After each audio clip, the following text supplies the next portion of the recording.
안녕하십니까. 마이바시의 회계 이야기 마이바입니다. 우리가 재무제표를 읽다 보면 앞에 연결이란 그 단어가 붙습니다. 연결에 대해서 오늘은 기초적인 개념 정도만 잡아보겠습니다. 강의가 이렇게 뒤로 진행될수록 깊이 있는 부분은 다루기로 하고, 오늘은 기초적인 개념 그리고 연결 대상의 범위 정도만 다뤄보기로 하겠습니다. 연결 회계의 의미는 법적으로 각각 독립된 회계 실체들이 경제적으로 하나의 단일체를 형성하는 경우에 동경제적 단일체인 연결실체의 재무제표를 작성하고 보고하는 것을 주요 목적으로 하는 회계. 어렵죠? 만약 회계학책을 보면 이렇게 나와요. 이렇게 나오기 때문에 뭐 이해하기가 쉽지가 않아요. 자, 우리가 법적으로 각각 독립된 회계 실체들이라는 것은 기업을 말해요. 그냥 A 회사, B 회사가 있는데 이 각각 회사들이 뭐냐면 우리가 법인격을 부여하잖아요. 법인격. 법적으로 법인이라고 해요. 이 사람을 법인격을 부여해서 법인이라고 하는데, 법으로 인격을 부여한다. 사람처럼 대하는 거예요. 각각 사람처럼 대해서 세금도 내고 이제 각각 독립적인 경제적 행동을 하는 거죠. 그런데 이러한 회사가 어떻게 보면 이제 어떤 대가를 지불하고 주식을 샀어요. 그러면 이 회사를 지배하고 이 회사는 종속되는 하나 회사가 된다면, 어떻게 보면 전체적으로 하나의 경제적 단일체라고 해요. 경제적 단일체를 이루면 이것을 한 회사로 보고 하나의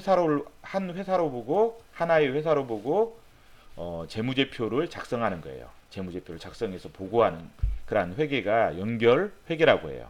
자, 그러면 어느 때 연결 회계를 하느냐, 작성 대상으로 한번 따져보기로 해요. 작성 대상은 추상적인 의미로 힘이 있어야 돼요.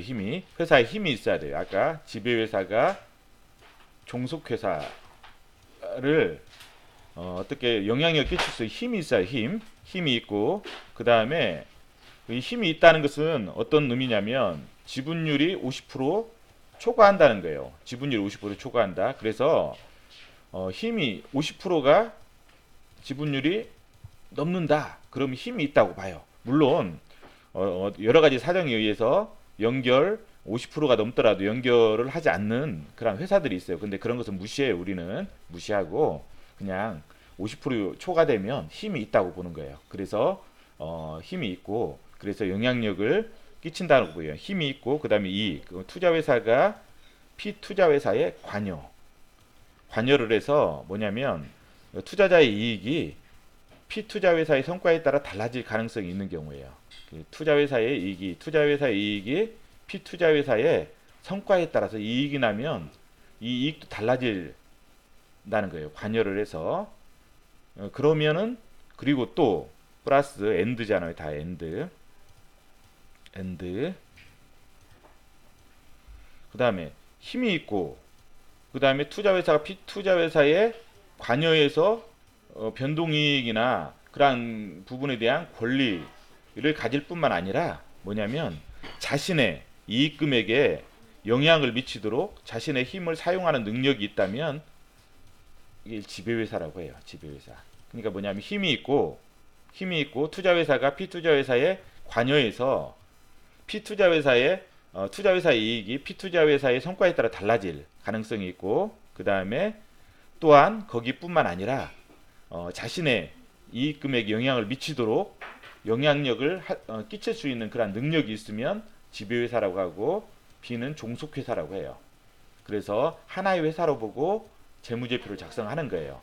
그런데 여기서 힘이 있을 때 50% 초과할 때 힘이 있다고 보는데, 그 미만은 50%가 50% 미만이라 할지라도 힘이 있다고 보는 경우는 어떤 경우냐면 다른 투자자와 약정이 있는 경우, 그래서 과반수 의결권 행사할 능력이 있다.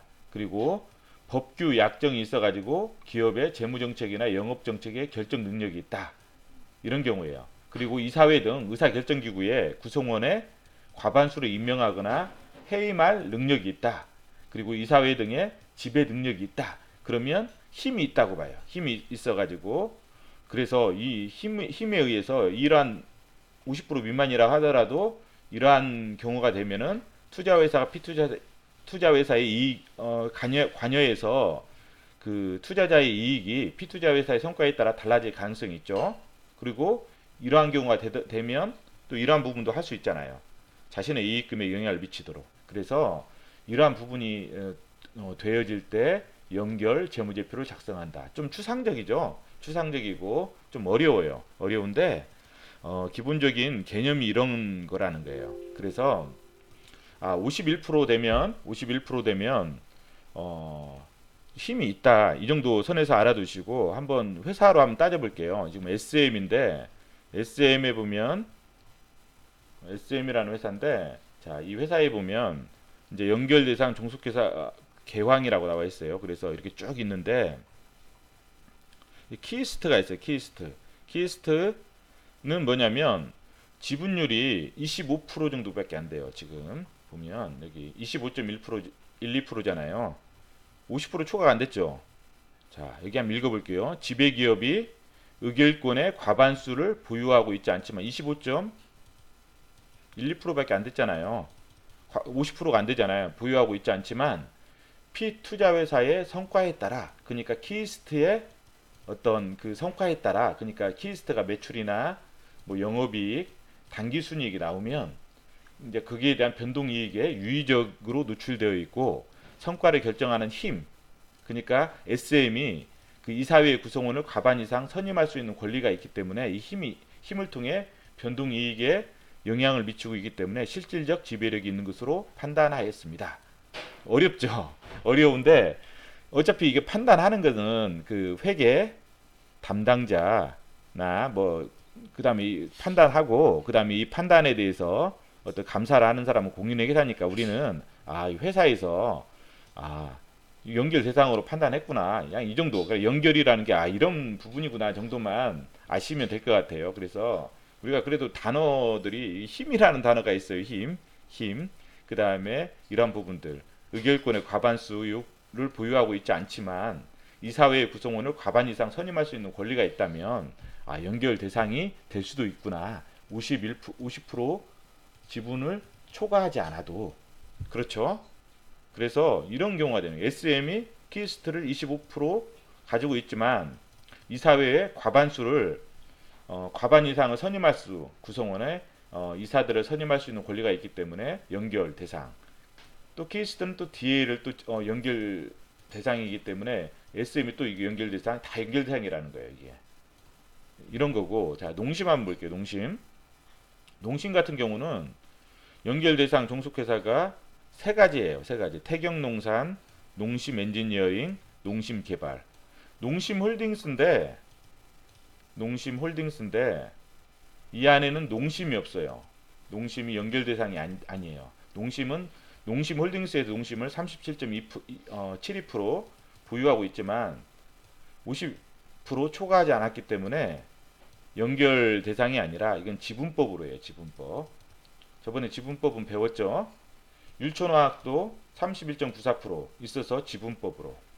그래서 연결 대상은 농심홀딩스의 연결 대상은 태경농산, 농심엔지니어링, 농심개발. 즉 농심은 연결 대상이 아니라 지분법이다. 이 정도만 알아두시면 될 것 같아요. 오늘은 좀 약간 추상적인 의미예요. 추상적인 의미인데 연결 대상에 대해서 한번 알아봤어요. 그러니까 뭐냐면 연결 대상 지분법은 뭐예요? 우리가 A 회사가 B 회사에 유의적인 영향을 행사하면 B 회사의 자산에서 부채를 뺀 뭐예요? 자산에서 부채 빼면 뭐예요? 이 자본이죠, 자본. 자산에서 부채를 빼면 이 자본이에요. 자본을 뭐라고 해요? 순자산이에요, 순자산. 이 순자산의 변동이 되잖아요. 순자산이 증가하거나 감소하고 변동액을 그대로 이 변동된 부분을 A 회사에다 재무제표 인식을 해주는 거예요. 변동된 부분을. 그래서 순자산은 뭐예요? 자본은 자본금이 있고 자본잉여금이 있고 이익잉여금이 있잖아요.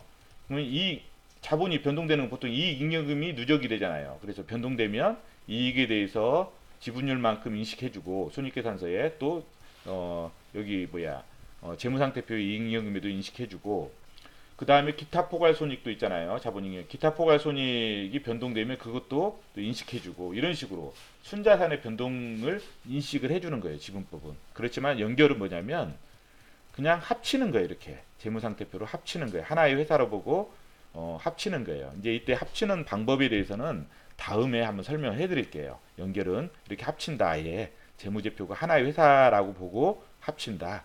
예, 그렇게. 그리고 작성 대상은 뭐냐면 지분율이 50% 초과하면 보통 작성한다라고 생각하세요. 50% 초과하면 지분율이. 물론 그렇지 않은 경우도 있어요. 그렇지만 우리가 그것까지 알 필요는 없고 50% 초과하면 작성하되 미만이 되더라도 아까 SM이 키스트를 연결 대상으로 한 것처럼 이사회 등 뭐 구성원, 그러니까 의사결정기구의 구성원, 이사들을 과반수 이상 임명, 해임할 수 있는 능력이 있으면 가능하다는 거. 그리고 이런 경우들은 가능하다는 거예요. 오늘은 연결에 대해서 좀 추상적인 내용이지만 개념과 작성 대상에 대해서 간단하게 설명을 드렸습니다.